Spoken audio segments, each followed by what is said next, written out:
Thank you very much, Professor, for joining us this afternoon. So the end of May truly comes at the start of June. Yes, and I think perhaps we should just at the outset remind our viewers why we have a stake in Brexit is because from an economic point of view, we've had a long-standing and very important economic and indeed trading relationships with both the UK and the EU. So where the chips fall on Brexit is of concern to us, whether it's going to be a hard Brexit or a soft Brexit. So that's where we're coming from and why we've been monitoring this situation from a distance. And I must say, my impression is that you're looking at a Prime Minister, an outgoing Prime Minister, who has been a woman of great integrity, dedication, and doggedness. You might argue too dogged, which is perhaps why she's ended up where she is now. But that's where we are now. And I think the whole question here is, well, she's had 3 years as the Prime Minister. Maybe she's been unlucky. Maybe she was dealt a hand, a weak hand, which I think she didn't play very smartly nonetheless. The result is that she's ended up pleasing no one, whether you are a Brexiteer or a Remainer in the United Kingdom Parliament. And progressively, the debate there has become so polarized that eventually everyone has virtually turned on her, and now she's forced to resign. That's where we are. That said, one has to say, but the fundamentals haven't changed. Whoever is going to take over, and there are 8 or 9 candidates now starting to queue up once the Conservative Party election takes place. The fact is that there are some fundamentals that have not changed. The one is, by the 31st of October, unless they get another extension, that is when a decision on Brexit has to be communicated to the EU. They must either accept it or they will crash out without a deal. The second issue is, of course, that the political arithmetic in the Parliament hasn't changed, even though she has resigned.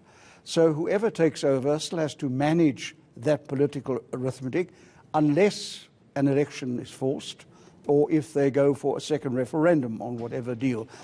But at the moment, it's hard to see how any successor is going to manage those numbers very differently. But importantly and thirdly, especially for a country like South Africa, at the moment, looking at the dynamics of the situation in the immediate aftermath of her going to resign, it looks as if the risks of a no deal, of a crashing out, have risen because almost all the candidates who are lining up are indeed Brexiteers of one kind or another. So I think we must continue to keep an eye on the situation.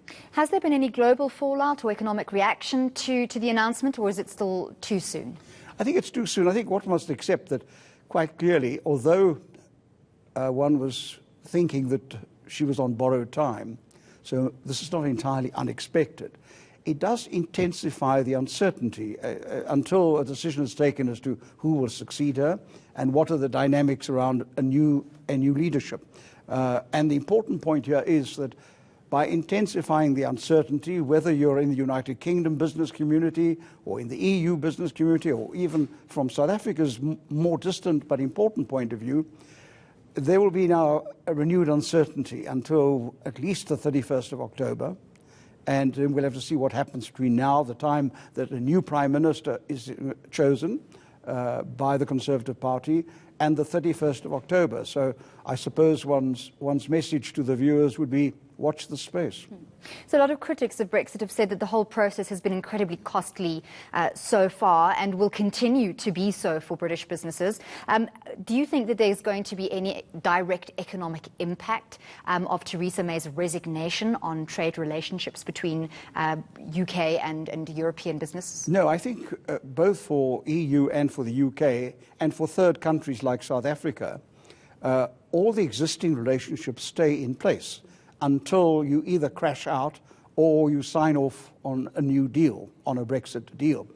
But it's the uncertainty. It's the uncertainty that is created now as to who will take over and what sort of plan will they follow. Will they have a plan B?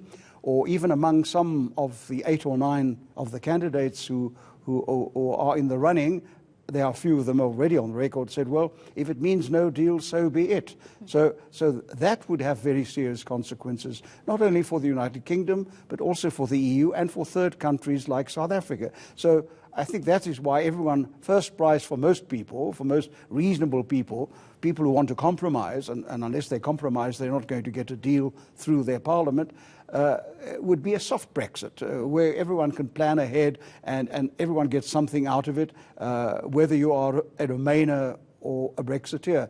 Because one felt even 3 years ago, with that referendum where there was a narrow majority of 52% to 48% to leave, the homework hadn't been done.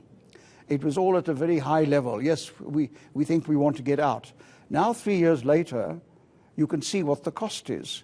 And so that's why many people are saying in the United Kingdom, well, now that we have a deal on the table, shouldn't we put that back to the people and say, is this what you wanted 3 years ago or not? But that is something for the British electorate to decide, not for us. We just have to analyse it, watch it, and do whatever contingency plans may be needed later for the South African economy, depending on the outcome of Brexit.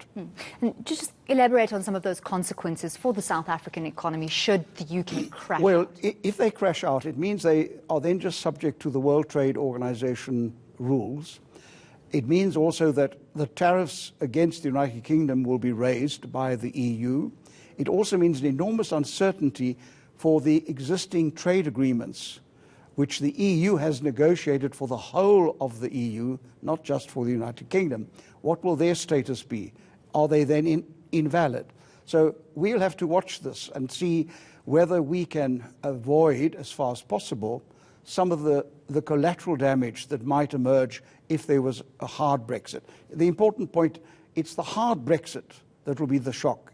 A soft Brexit, that would be spun out over a couple of years, and whether you are the United Kingdom or the EU or South Africa, you would have time to adjust. We could then implement alternatives. But in the meantime, I think what has happened is that the so-called Mission Impossible, which was set 3 years ago, doesn't look like it's working out very well, and it now be a challenge to the British Parliament and to the British politicians, because ultimately it's their call. It's not our call, it's their call.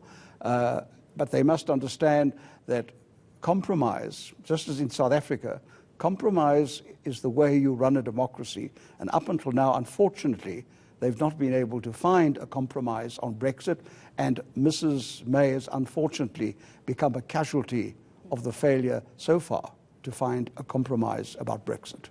Right, thank you very much for that insightful analysis.